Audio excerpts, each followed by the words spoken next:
뭔 개소리야!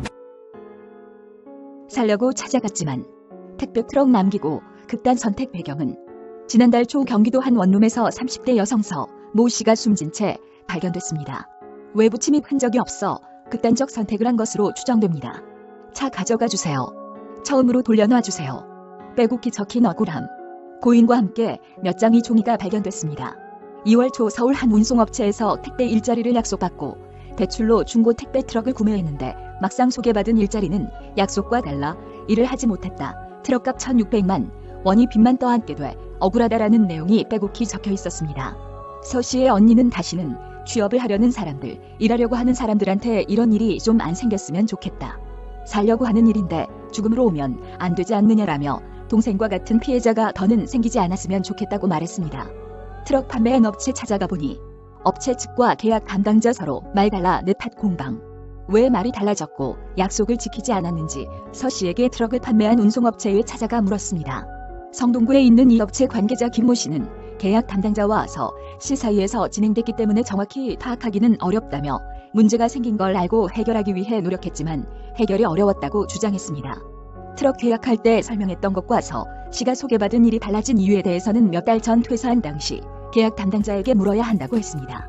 퇴사한 계약 담당자에게 묻자 김 씨는 채용 담당자로서 회사에서 전달받은 대로 채용을 진행했을 뿐이라며 나중에 서 씨 계약을 취소해 달라고 요구했지만 회사가 이를 받아들이지 않았다고 주장했습니다.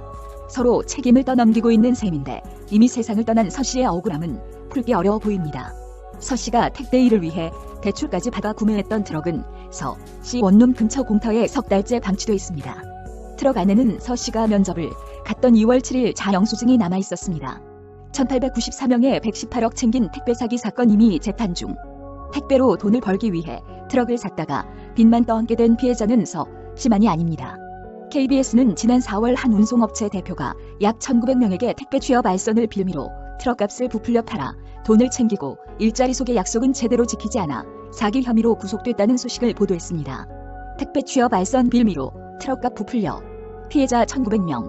사건 공소장을 입수해보니 구속된 이모 이은희은 물류 대표는 무려 14개 운송업체를 운영해 2018년부터 2년간 1,894명에게 택배 취업 알선을 빌미로 트럭을 비싸게 팔고 제대로 된 일자리를 소개해주지 않은 혐의를 받고 있습니다. 검찰 수사 결과 이 대표가 비싸게 트럭을 팔며 챙긴 돈만 118억 원에 달한 것으로 확인됐습니다. 서 씨에게 트럭 판매한 업체 이사 김 씨, 118억 택배 사기 공범으로 재판 중. 검찰은 이은희은 물류 이 대표와 함께 일했던 직원 3명도 공범으로 불구속 기소해 재판에 넘겼습니다. 그런데 이들 3명 중 1명인 김모 씨가 숨진 채 발견된 서 씨에게 트럭을 판매한 업체의 등기이사인 것으로 확인됐습니다. 택배 트럭을 팔아 사기 혐의로 검찰 조사를 받고 재판에 넘겨지는 상황에서도 또 다른 피해자를 만든 업체에서 일하고 있던 셈입니다. 이에 대해 김 씨는 앞서 설명해드린 해명대로 고인의 일에 대해선 잘 모른다며 재판을 받게 돼 이사직을 사임하고 회사를 떠날 예정이라고 말했습니다. 끊이지 않는 택배 사기. 불어나는 피해자. 지난달 이은희은 물류 대표가 구속됐다는 보도 후에도 KBS 취재진에는 택배 사기 피해를 봤다는 제보가 쇄도했습니다. 이은희은 물류에서 피해를 입었다는 제보도 있었지만 서 씨처럼 검찰 수사를 받지 않은 다른 업체에서 비슷한 피해를 보았다는 제보가 더 많았습니다. 제보자들은 대부분 택배 일자리를 얻기 위해 면접을 보고 대출로 트럭을 구매했지만 면접 당시 약속받았던 일자리를 얻지는 못했다고 입을 모았습니다.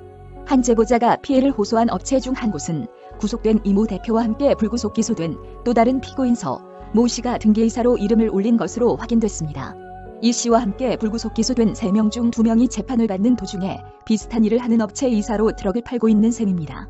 이 대표가 구속된 사건의 피해자 대리인인 오세정 변호사는 택배기사 모집 업체가 자신의 책임을 면제하는 내용의 계약을 체결하고 이를 악용해 트럭 판매 대금을 가로채는 사례가 지속해서 발생하고 있다며 피해 방지를 위해 계약 당시 광고된 근무 조건과 업체 측 책임이 계약서에 잘 기재되어 있는지 확인할 필요가 있다고 설명했습니다.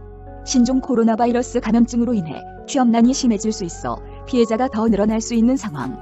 검찰의 추가 수사 등 정부 차원의 대책이 필요해 보입니다. 정재우 기자. 여러분들께서는 지금 로드러너와 함께 달리고 계십니다. 구독, 좋아요, 알람 부탁드립니다.